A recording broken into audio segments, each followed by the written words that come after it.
मैंने आपको 2 दिन पहले बताया था कि पाकिस्तान तहरीक-ए-इंसाफ रास्ता ढूंढ रही है कि वो मुज़ाकरात किस तरीके से करे।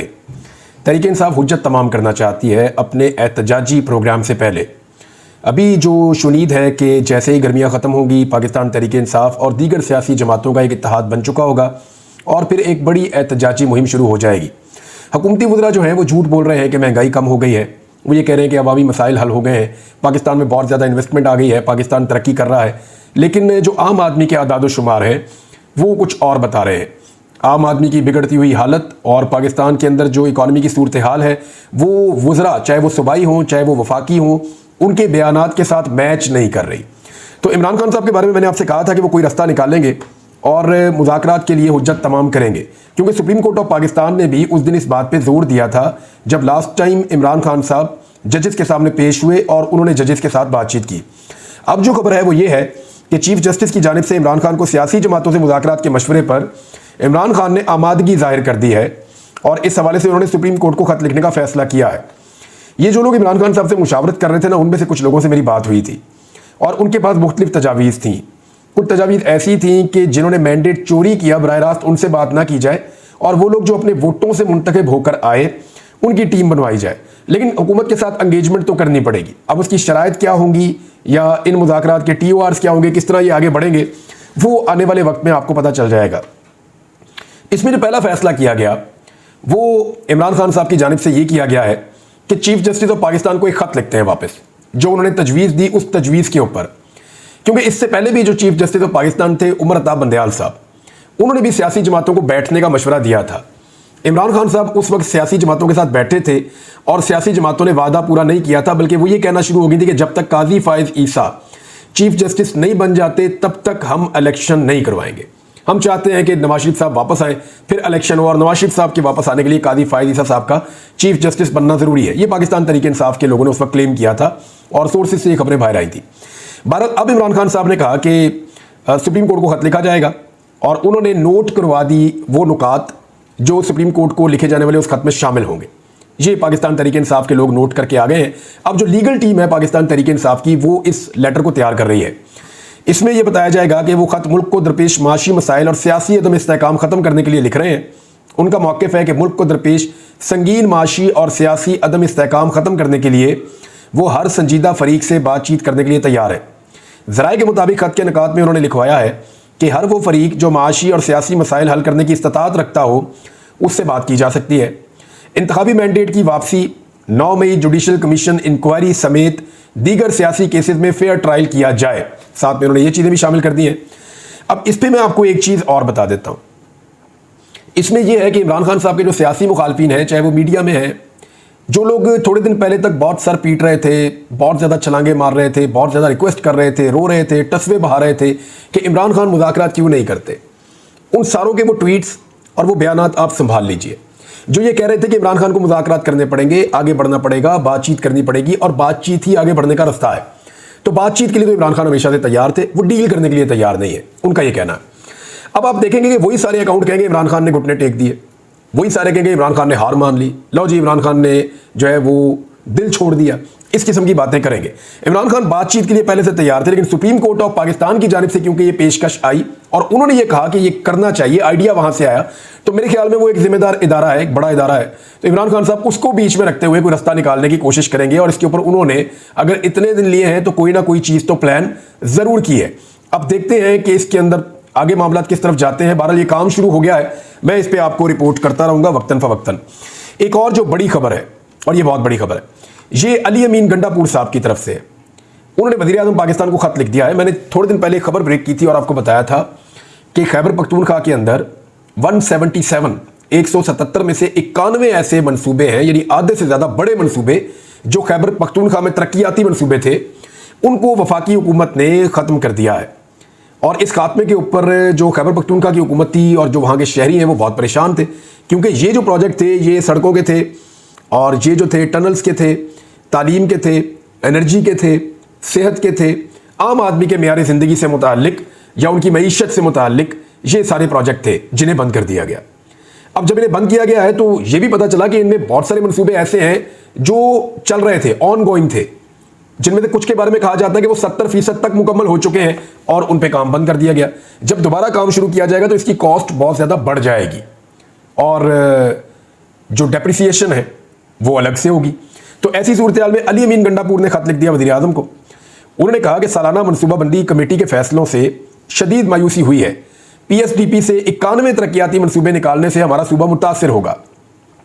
कौमी इक्तिसादी कमेटी इजलास में फैसला हुआ था, ये उन्होंने याद दिलाया कि हमने फैसला किया था पहले, कि जारी मनसूबों को तरजीही बुनियादों पर मुकम्मल किया जाएगा। जारी मनसूबों को निकालना SIFC और कौमी इक्तिसादी कौंसिल के फैसलों की खिलाफ वर्जी है। उन्होंने कहा कि वफाकी हुकूमत की जानिब से तरक्याती मनसूबों के खात्मे से सूबे की महरूमियों में इजाफा होगा और तमाम सूबों को तरक्याती प्रोग्राम में मुकर्ररा हिस्सा हुकूमत को देना होगा। अच्छा, ये हुज्जत तमाम कर रही है सूबाई हुकूमत, क्योंकि मेरे अंदाजे में अली अमीन गंडापुर साहब खैबर पख्तूनख्वा के तमाम मसाइल लाकर वफाकी हुकूमत के सामने रख रहे हैं और वसाइल मांग रहे हैं।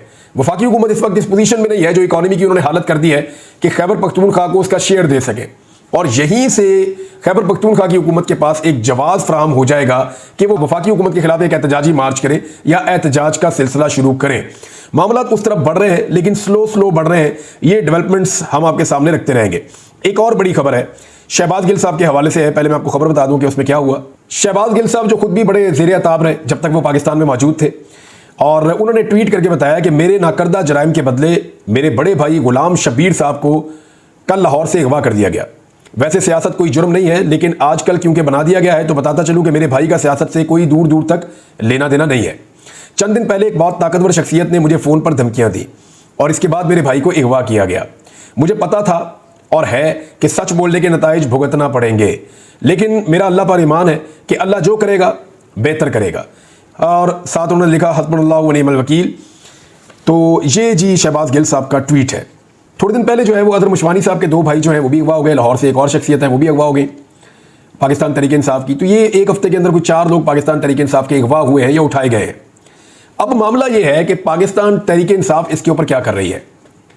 आपको मैं याद दिलाता चलूं, जब इमरान खान साहब ने चीफ जस्टिस ऑफ पाकिस्तान से बात की उन केसेस के बारे में जो पाकिस्तान तहरीक इंसाफ के सुप्रीम कोर्ट में लगे हुए हैं और पेंडिंग पड़े हुए हैं और सुप्रीम कोर्ट उनको नहीं सुन रही।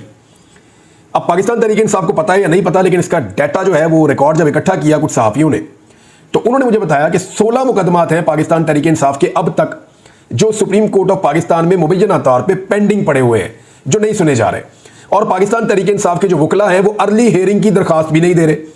हालांकि कादी फायद ईसा साहब ने इमरान खान साहब को यह कहा था कि आपके वकला को तरीकाकार पता है कि अर्ली हेयरिंग कैसे करवाई जाती है, तो वो क्यों नहीं कर रहे कि जल्दी हेयरिंग के लिए अपने केसेस लगवाएं। देखिए, इससे पाकिस्तान तहरीक इंसाफ को इंसाफ मिले या ना मिले, कम से कम उनके केसेस तो शुरू होंगे ना। सिस्टम के ऊपर एक दबाव तो आएगा कि ना इंसाफियां बंद हो, या कम से कम जजेस कहीं तो इंसाफ देना शुरू करेंगे। इतने सारे मुकदमा आते हैं, शुरू तो करें। इंसानी हुकूक का उनका एक मुकदमा पेंडिंग है, उनकी खवातीन के साथ जो सलूक किया जा रहा है, बार बार किया जा रहा है, तो क्या वो इंसानी हुकूक के मामले के ऊपर सुप्रीम कोर्ट ऑफ पाकिस्तान में अर्ली हेयरिंग की दरखास्त नहीं दे सकते और वो केस क्या दोबारा नहीं लगा सकते? जबरी गुमशुदगियों का उनका एक केस पेंडिंग पड़ा हुआ है जिसमें मेरा भी तस्करा हुआ था, मुझे याद है अच्छी तरह, और उसमें लतीफ़ कोसा साहब ने बातचीत की थी।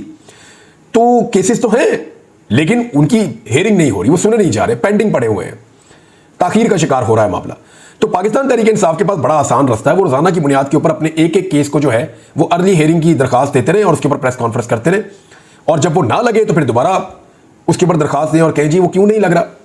तो इन चीज़ों को परसू करें, इनके पीछे जाए। देखिए, अब पाकिस्तान तहरीक इंसाफ कोई नवाज शरीफ तो नहीं है कि उनको प्लेट में रख के एयरपोर्ट पर इंसाफ मिल जाएगा या एयरपोर्ट से लेकर वो अपने घर तक पहुंचेंगे और सारा इंसाफ मुकम्मल हो जाएगा।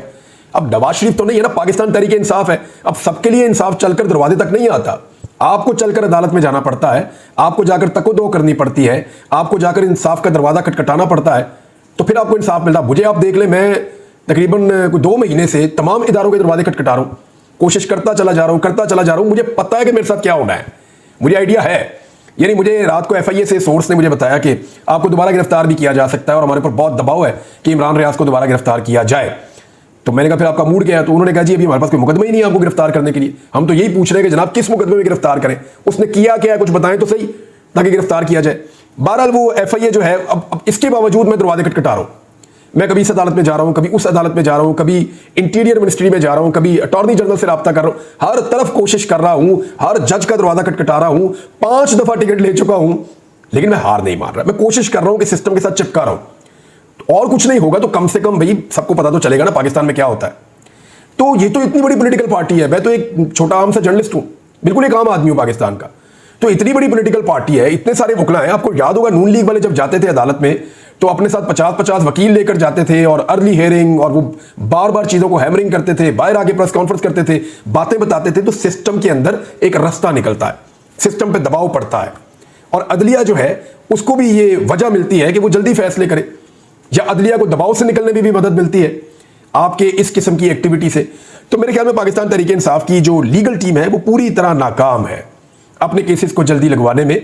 और कादी फायद ईसा साहब ने इमरान खान साहब को बिल्कुल ठीक कहा था कि आपकी टीम ही काम नहीं कर रही, वो अर्ली केसेस लगवाएं, हेयरिंग के लिए दरखास्त दें और फिर उनके सुने जाएंगे। फिर अगर नहीं सुने जाएंगे तो फिर आप ब्लेम कर सकते हैं जी अदलिया नहीं सुन रही।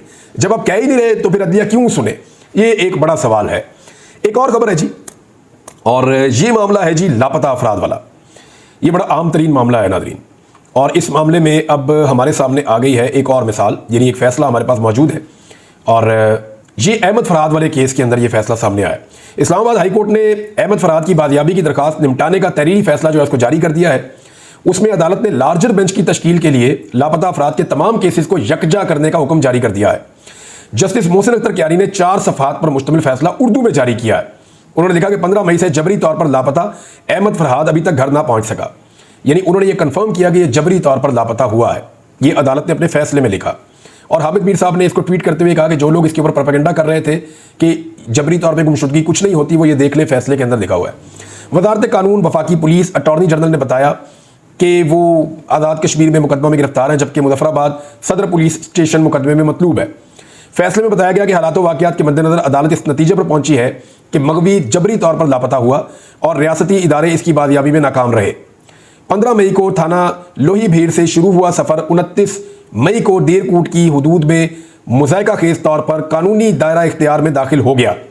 फरहाद अली शाह की गिरफ्तारी जिन हालात में रिकॉर्ड पर लाई गई, अदालत उसे गैर कानूनी अमल करार देती है। फिर उन्होंने बाद में कहा कि लार्जर बेंच बने और लार्जर बेंच ही मीडिया रिपोर्टिंग ना करने से मुताल्लिक अहकाम जारी करे।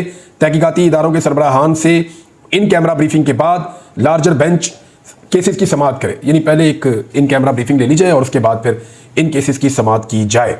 बहरहाल ये एक लापता अफराद के हवाले से अहमद फरहाद वाले केस में जस्टिस मोहसिन अख्तर कियानी साहब का ये फैसला आ गया है। नाज़रीन एक और ख़बर है, और ये भी खबर बहुत इंपॉर्टेंट है। ये खबर है जनाब इस्लामाबाद के 3 हलकों से मुताल्लिक। इस्लामाबाद के 3 हलके जो हैं, ये मामला गले में पड़ा हुआ है PMLN के, और उन्हें लगता है कि अगर ये 3 सीटें उनके हाथ से निकल गई तो फिर पूरे पाकिस्तान के अंदर ये कट्टा खुल जाएगा और फिर कहीं भी उनसे बांधा नहीं जाएगा। ये मामला हर तरफ खुल जाएगा और एक मुसीबत बन जाएगी मुस्लिम लीग नून के लिए। लिहाजा जो ट्रिब्यूनल जज थे, इससे पहले कि वो इस मामले को किसी मंतकी अंजाम तक पहुंचाते, मुस्लिम लीग नून के उम्मीदवारों ने फॉर्म 45 लाकर अदालत में जमा करवाने के बजाय, जैसे कि वो वादा कर रहे थे, क्लेम कर रहे थे कि फॉर्म 45 है, हम अदालत में लेकर जाएंगे, बजाय इसके कि वो फॉर्म 45 लाकर अदालत में जमा करवाते, उन्होंने जज साहब के ऊपर ही एतराज लगा दिया और इलेक्शन कमीशन को लिख दिया।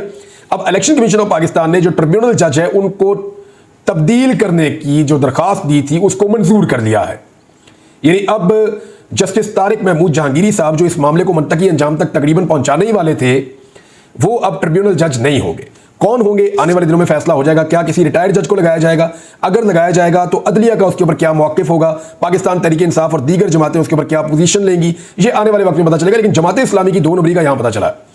जमात इस्लामी वो वाहिद जमात है जिसने इस्लामाबाद की 3 नशिस्तों के ऊपर अपने उम्मीदवार तो खड़े किए थे, लेकिन गवाही के तौर पे अपने फॉर्म 45 लेकर अदालत में नहीं आई। वो ये कहते हैं कि जी ये तो PTI की लड़ाई है। नहीं जी नहीं, जमात इस्लामी को ये बात समझ नहीं आ रही कि ये PTI की लड़ाई नहीं है, ये अवामी मैंडेट की लड़ाई है। लेकिन जमात इस्लामी की जो क़यादत है वो यहां पे कंप्रोमाइज हो गई।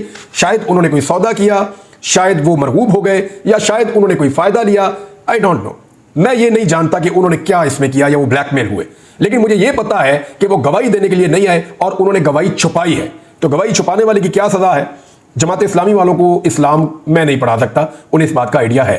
कुछ और खबरें नाज़रीन अगले वीलॉग में शेयर करता हूं आपके साथ। अब तक के लिए इतने, अपना ख्याल रखिएगा, अपने इस चैनल का भी। अल्लाह हाफ़िज़।